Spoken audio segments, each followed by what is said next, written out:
Αγαπημένοι μου, βλέπω ότι αποφασίσατε να αφιερώσετε χρόνο για να διαβάσετε αυτό το γράμμα που έγραψα μόνο για εσάς. Υπάρχουν τόσα πολλά πράγματα που ήθελα να σας πω εδώ και πολύ καιρό, και αποφάσισα να τα γράψω για να τα κρατήσετε κοντά στην καρδιά σας. Πρώτον, θέλω να ξέρεις ότι είμαι πάντα μαζί σου. Είμαι μαζί σου από την ημέρα της γέννησης σου. Ποτέ δεν σε άφησα ούτε σε εγκατέλειψα. Τα μάτια μου είναι πάντα πάνω σου. Σε πρόσεχα επιμελώς. Δεν υπάρχει τίποτα για εσάς που να μην ξέρω. Υπήρχε ευχαρίστηση να σχεδιάζεις κάθε μέρα της ζωής σου. Θέλω να έχεις όλα όσα είχαν προγραμματιστεί για σένα στην πληρότητα. Βλέπεις, από τη στιγμή της γέννησης σου έγινε πρόνοια για κάθε σου ανάγκη.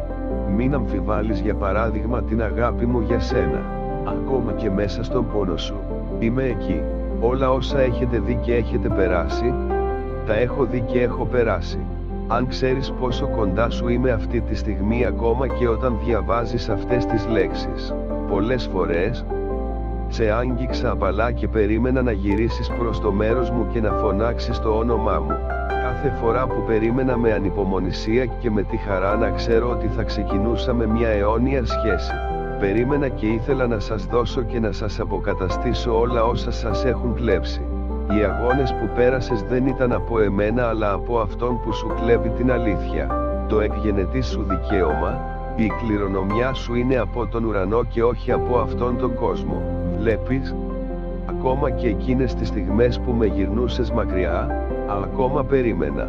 Ήξερα ότι θα έρθει η μέρα που θα διάβαζες αυτό το γράμμα.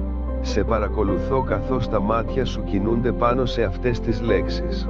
Καθώς κάθομαι σιωπηλός, υπομονετικά, περιμένω να φωνάξεις το όνομά μου.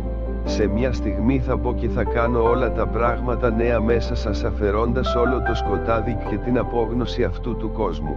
Είμαι το φως του κόσμου και θέλω να μοιραστώ το φως μου μαζί σας και να είμαι στο εσωτερικό σας να λάμπει έντονα αντί να κοιτάζω και να περιμένω έξω. Υπάρχουν πολλά κλειδιά για πολλές πόρτες σε αυτή τη ζωή. Είμαι το ένα κλειδί που θα ανοίξει ή θα κλείσει κάθε πόρτα.